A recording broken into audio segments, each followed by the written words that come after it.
आप लोगों ने लव जिहाद के ऊपर कानून बनाया, यूसीसी आप लेकर आए। हिंदू पक्ष लगातार कहता है कि हर की पौड़ी पर और जो भी सनातन की केंद्र है वहाँ गैर हिंदू का प्रवेश ना हो। कई बार आपके अधिकारी, बीजेपी के कार्यकर्ता, नेता ये सभी बात कहते रहे, तो कितना जायज आप इसको मानते हैं? ये कितना जायज है? 19,000 पेड़ उत्तराखंड में काटे जा रहे हैं और आपके अभी इसमें बयान आया है। ऐसा क्या वजह है कि 19,000 पेड़ों को काटने की जरूरत है? कोई वैकल्पिक उपाय आप लोग नहीं अपना सकते? गर्मियों के दिनों में जंगलों में आग बड़े पैमाने पे लगती है, हर बार होता है, इस बार ऐसा ना हो।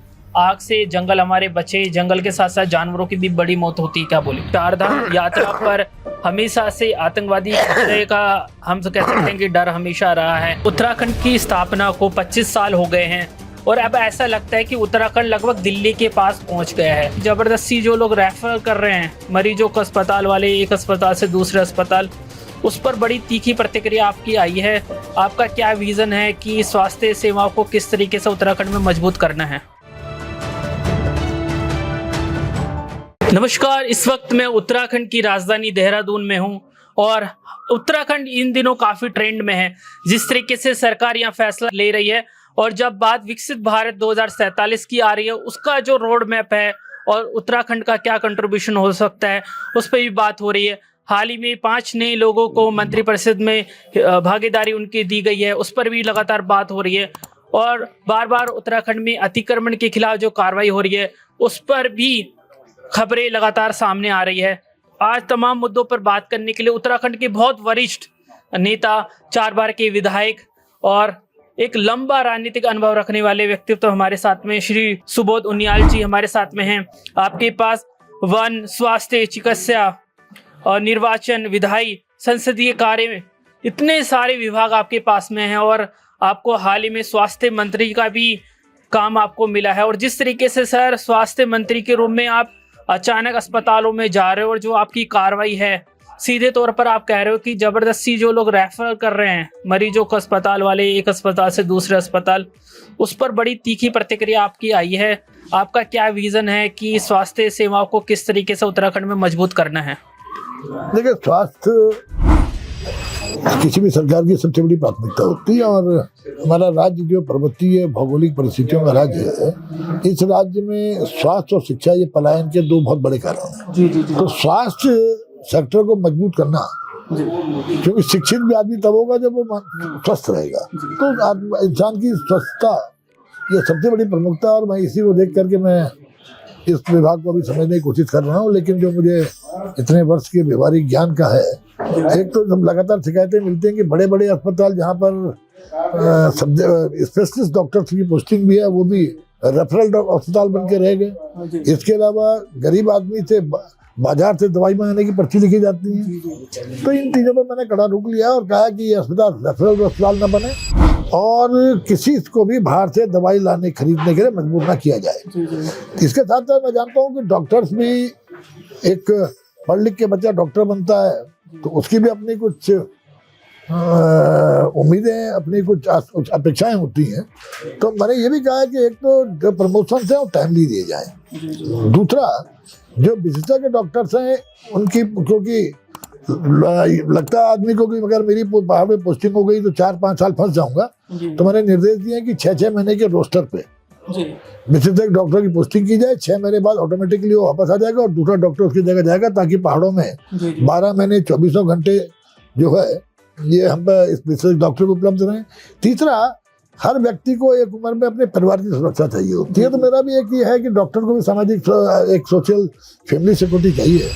इसीलिए मैंने ये निर्णय लिया और इसका हम परीक्षण करवा रहे हैं कि अगर हम देहरादून में और हल्द्वानी में डॉक्टर्स कॉलोनी बना देंगे, ताकि डॉक्टर अपने परिवार को वहाँ पे रखकर, तो जो हमारे सीमांत जनपद हैं पिथौरागढ़, उत्तरकाशी और चमोली, इनमें अगर उसकी नियुक्ति हो तो उसके पारिवारिक सुरक्षा देने के लिए इन कॉलोनीज में उसको परिवार को रहने की इजाज़त दी जाए, ताकि उसको उससे चिंता से मुक्त रहे और आम आदमी की सेवा कर सके। तो इसलिए कुल मिलाकर के डॉक्टरों के हितों की रक्षा, डॉक्टरों के हितों के साथ साथ जो हमारा धर्म है, कर्तव्य है, उद्देश्य है कि आम आदमी की सेहत बनी रहे, उसके प्रति सावधानी साथ रखने से के साथ साथ जो इक्विपमेंट्स हैं, आज मुझे जो खबर मिली कि तमाम ऐसे हॉस्पिटल्स हैं जहाँ बड़े महंगे महंगे इक्विपमेंट मंगा के भी अभी तक खाली पड़े हुए हैं, उनका उपयोग नहीं किया जा रहा। तो मैं उस सबको लेकर गंभीरता के साथ में विवेचना कर रहा हूँ और हमारा उद्देश्य रहेगा कि आम आदमी को, चाहे वो उसको अल्ट्रासाउंड की सुविधा हो, चाहे उसको एक्सरे की सुविधा हो, ये सुदूर क्षेत्र में भी प्राप्त करना उसका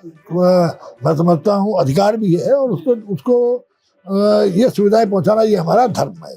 तो इसलिए हम लोग अब पूरे इस पर भी विचार कर रहे हैं कि एक डिजिटलाइज सिस्टम करें हेल्थ का, जिसमें जो किसी भी ब्लॉक की सीएचसी है वो उस ब्लॉक के सारे अस्पतालों से डिजिटली वो उससे कनेक्ट हो जाए। उसके समस्या यही है कि दिखवा रहे हैं कि ब्रॉडबैंड सुविधा सब में है कि नहीं है, तो डिजिटली कनेक्ट होने के बाद वहीं पर आदमी रिपोर्ट करके वरिष्ठ डॉक्टर जो विशेषज्ञ डॉक्टर हैं उनको बताएगा, उनको बताने के बाद वो वहाँ से रिपोर्ट देके ट्रीटमेंट कर सकते हैं ताकि आम आदमी को एक बेहतर ट्रीटमेंट मिल सके। तो कुल मिलाकर के चैलेंजिंग है, बट चैलेंज को स्वीकार करके उसको उस चैलेंज को पूरा करना, ये मैं समझता हूँ हर आदमी के अंदर एक भावना होनी चाहिए और मैं उसी भावना से काम करूंगा। सर, उत्तराखंड की स्थापना को 25 साल हो गए हैं और अब ऐसा लगता है कि उत्तराखंड लगभग दिल्ली के पास पहुंच गया है इंफ्रास्ट्रक्चर के माध्यम से भी, आइडियोलॉजिकली, और हम कह सकते हैं कि एक रोड मैप, एक मजबूत रोड मैप तैयार करा है बीजेपी ने। तो इस 25 सालों को आप कहाँ देखते हैं कि जब विकसित भारत की बात होती है 2047 में, तो उत्तराखंड का क्या रोल होगा? देखिए, इन 25-26 वर्षों की यात्रा में उत्तराखंड ने विकास की एक लंबी यात्रा पूरी की है। चाहे वो स्कूल कॉलेजेस का खोलना हो, तकनीकी शिक्षाओं का खोलना हो, विश्वविद्यालयों का हो, मेडिकल कॉलेजेस का हो, पीने की पानी की सुविधा आम आदमी तक देने का हो, नौजवानों को सरकारी नौकरियों को देने का हो, इसके अलावा औद्योगिकरण का हो, चाहे वो बड़े उद्योग लगाकर लाखों करोड़ का निवेश से इस राज्य में रोजगार की संभावनाएं बनी है, चाहे करीबन 20,000 से ज़्यादा MSME उद्योग यहाँ पे लगे हों और साथ साथ 2000 के आसपास यहाँ पे स्टार्टअप की शुरुआत हुई हो। इन सभी मामलों को लेकर के उत्तराखंड विकास के एक तेज गति के साथ विकास की यात्रा पे आगे बढ़ रहा है। इसीलिए और अब हमारा संकल्प भी है, जो आदरणीय प्रधानमंत्री जी ने कहा था कि 21वीं सदी का ये दशक उत्तराखंड का होगा, तो उसी दशक को उत्तराखंड का दशक बनाने के लिए माननीय प्रधानमंत्री के नेतृत्व में भारत सरकार ने करीबन, आप लगाइए, पिछले 11-12 सालों में 1.5 लाख करोड़ से ज़्यादा मदद तो हमें केंद्र सरकार से मिली है। इसके अलावा जो बजट हमारा 60,000 करोड़ का होता था वो आज 1,11,000 करोड़ का हुआ है। तो हम राज्य के बजट के साथ भी अवस्थापना सुविधाओं को आगे बढ़ाने का काम कर रहे हैं। और इसके अलावा जो हमने कई ऐसे निर्णय हमारी सरकार ने लिए हैं, चाहे वो UCC हो, चाहे वो नकल विरोधी कानून हो, चाहे वो दंगा विरोधी कानून हो, चाहे वो नौजवानों को रोजगार देने के लिए 30,000 बच्चों को नौकरी देने का, सीधे सीधे प्रत्यक्ष नौकरी देने का हो, चाहे 3.5 लाख करोड़ के MOU करके 1 लाख करोड़ से ज्यादा की ग्राउंडिंग औद्योगिक क्षेत्र में कराई हो, तमाम चीजों को लेकर मैं मतलब उत्तराखंड ने एक बड़ी यात्रा की। और अभी तो माइल्स टू गो, क्योंकि अभी 2047 में जब आदरणीय प्रधानमंत्री जी की विकसित भारत @ 2047 का परिकल्पना पूरी होगी, तो हम लोगों का भी सबका प्रयास है कि उस यात्रा में विकसित उत्तराखंड @ 2047 उसको लेकर हम भी उस यात्रा के सहभागी बने, सहयात्री बने। इसी उद्देश्य से हम लोग काम कर रहे हैं। सर, अब 4 धाम यात्रा की भी बात हो रही है और 4 धाम यात्रा पर हमेशा से आतंकवादी खतरे का, हम तो कह सकते हैं कि डर हमेशा रहा है, और 4 धाम यात्रा को लेकर उत्तराखंड सरकार बहुत उत्साहित नजर आ रही है, उसको लेकर क्या बोलेंगे? देखिए, 4 धाम यात्रा यहाँ की आर्थिकी का एक बहुत महत्वपूर्ण हथियार भी है और साथ ही साथ जो हमें देवभूमि कहा गया है, इसमें इन 4 धामों का बहुत बड़ा योगदान है। तो इस 4 धाम में विगत वर्ष 51 लाख यात्रियों का आना हुआ। इस बार मुझे लगता है कि 62-63 लाख यात्री हमारे राज्य में आएंगे। तो उस यात्री की सुरक्षा, उसके स्वास्थ्य की चिंता करना, ये हमारा कर्तव्य भी है, धर्म भी है। और यात्रा मार्गों को अच्छा बनाना, यात्रा मार्गों में सारी जन सुविधाओं को स्थापित करना, यात्रा मार्गों के अलावा जो हमारे ये टॉयलेट्स हैं, जो सफाई की चीज़ें हैं, उन पर फोकस करने को देखते हुए, लेकिन सबसे बड़ी चिंता उस आदमी के स्वास्थ्य की है जो यात्री आता है। क्योंकि ये नीचे मैदानी क्षेत्रों से जब आदमी 0 डिग्री एल्टीट्यूड से एक हाई एल्टीट्यूड में, जो 10,000 प्लस के एल्टीट्यूड में जाता है, तो उसको कहीं ना कहीं जो हाई एल्टीट्यूड सिकनेस है, उससे संबंधित बीमारी उसको लगती है, जिसमें हाइपरटेंशन, कभी हार्ट अटैक होगा होना। तो इसलिए उसको लेकर के अभी हमने श्रीनगर मेडिकल कॉलेज और दून मेडिकल कॉलेज में दोनों जगह वर्कशॉप स्टार्ट किए हैं, जिसमें 3-3 सेशन चलेंगे और एक सेशन में 2 दिन के 20 डॉक्टर्स को वर्कशॉप में ट्रेनिंग दी जाएगी कि किस तरह से जो यात्री आ रहे हैं, क्योंकि यहाँ पर जो मौतें हुई हैं पिछली बार 200 के आसपास की मौत हुई है, तो जो कारण होता है यहाँ पे या तो एक्सीडेंटल मौत है या हाइपरटेंशन से शुगर वाला डायबिटिक पेशेंट हो और या हार्ट पेशेंट हो या आपका अस्थमैटिक हो, ऐसे लोगों को खतरा होता है। तो एक हमने ये भी शुरुआत करने का निर्णय लिया कि प्री यात्रा मेडिकल भी चेकअप भी उनका किया जाए, ताकि जो ज़्यादा उम्र के लोग हैं और उन लोगों पे जो खतरा बना रहता है एल्टीट्यूड में जाके, और उनको भी एक एडवाइजरी जारी की है, एक सोवेनियर भी हमने निकाली है कि ताकि लोग उस हिसाब से करें। इसमें यह भी कहा गया है कि जब आदमी लगातार चढ़ाई चढ़ना शुरू करता है तो अगर उसको लगता है वो उसकी सांस फूल रही है तो तुरंत रुक जाए। तो ये भी हमने कहा है कि आप बिल्कुल कोशिश मत करिए कि आप पहलवान है चलते जाइए, कुछ देर आराम करिए, जब हार्ट बीट्स आपके नॉर्मल हो जाए फिर आगे बढ़ लीजिए। तो और इसके अलावा अगर आप हाइपरटेंशन के पेशेंट हैं, डायबिटीज के पेशेंट हैं, आप हार्ट के पेशेंट हैं, तो अपनी दवाइयाँ जरूर साथ लेते जाएं।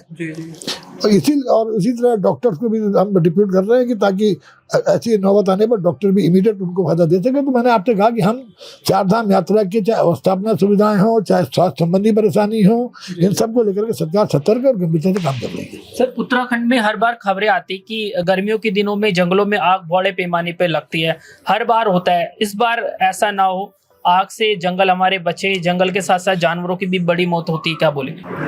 देखिए, ये तो सदियों तो जंगलों में आग लगती है, लेकिन मुझे इस बात की खुशी है कि हमने 4 साल पहले जो नवाचार प्रारंभ किए थे, पिछले 4 फाइनेंशियल ईयर में आप देखेंगे, चाहे वो 22-23 हो, 23-24 हो, 24-25 हो, 25-26 हो, लगातार आग की घटनाओं में कमी आई है। और इसको हमने जन सहभागिता के साथ कम करने की जो हमारी मुहिम थी उस पर हम आगे बढ़े। जिलाधिकारी की अध्यक्षता में जिलों के अंदर आपदा प्रबंधन समितियां बनी और ऐसे हॉट स्पॉटों को चिन्हित किया और उनमें ग्राम प्रधान की अध्यक्षता में हम लोगों ने फॉरेस्ट फायर मैनेजमेंट कमेटी बनाई है, जिसमें युवक मंगल दल, महिला मंगल दल, आपका वन पंचायत के साथ साथ उसमें राजस्व विभाग और वन विभाग के कर्मचारी उसके मेंबर होंगे और 30,000 रुपये इंसेंटिव हमने हर कमेटी को देने का काम किया, जिससे कि स्थानीय लोगों की सहभागिता से भी हम आग को रोक सके। तीसरा, जो हमारे फायर वॉचर्स लगते हैं इस सीजन में आग बुझाने के लिए, उनके अंदर एक सिक्योरिटी की फीलिंग आए, उसके लिए उनका हर व्यक्ति का 10 लाख रुपए का बीमा करने का, निःशुल्क बीमा करने का भी हम लोगों ने काम किया। इसके साथ साथ आपदा में अग्नि को जो आग को शामिल करके उससे जो तत्काल जो जिलाधिकारी के मिट्टी के उस फंड से जो पैसा मिलना शुरू हुआ, उसने भी इससे बड़ी फौरी तौर पर रिलीफ देने का काम किया है। इसके अलावा चाहे आप फायर प्रूफ सूट्स हो, फायर प्रूफ जैकेट्स हो, फायर प्रूफ आपका शूज हो और बेहतर इक्विपमेंट जो आग बुझाने के काम आते हैं उनको देने का काम किया। और विगत वर्ष हमने फिर एक और नया काम किया कि जो PCCF रैंक के अधिकारी हमारे उतने वरिष्ठ अधिकारियों को हर जिले में एक नोडल अधिकारी के रूप में भेजकर, ताकि उनके अनुभव का भी फायदा मिले और उनकी वरिष्ठता से विभाग में अनुशासन ही बना रहे। तो इन सब का परिणाम है कि हम लगातार फॉरेस्ट फायर मिटिगेशन में हम लोगों के अच्छे परिणाम आए। सर, आपके बारे में हम बार बार सुनते हैं, आप इकोलॉजी और इकोनॉमी की बात करते हैं, इसके बावजूद भी 19,000 पेड़ उत्तराखंड में काटे जा रहे हैं और आपके अभी इसमें बयान आया है। ऐसा क्या वजह है कि 19,000 पेड़ों को काटने की जरूरत है? कोई वैकल्पिक उपाय आप लोग नहीं अपना सकते? देखिए, वन विभाग बहुत जल्दी भूमि हस्तांतरित नहीं करता, बहुत जल्दी पेड़ काटने की अनुमति भी नहीं देता। अगर हमने यहाँ से रिकमेंड भी कर दिया तो भारत सरकार से रिजेक्ट हो जाता है, तो दूसरा सर्वे देखिए जहाँ पेड़ कम हो। लेकिन आज ये कोई हवा बनाया जाता है कि साहब पेड़ काटे जा रहे हैं। मुझे इस बात का कहते हुए बड़ा फख्र है कि हमने इकोनॉमी और इकोलॉजी के बीच बैलेंस बनाने की बात की। जब ये राज्य बना था तो इस राज्य में 65% वनाच्छादित क्षेत्र था, आज हम 71.5% है, यानी कि राज्य बनने के बाद वन भूमि का एरिया बढ़ा है। तो इसका मतलब बहुत स्पष्ट है कि हमने वन भूमि के संवर्धन में काम किया, क्योंकि जब भारत सरकार की कोई जमीन किसी रोड के लिए ट्रांसफर होती है, उसमें पेड़ कटते हैं तो 2 चीजें होती है।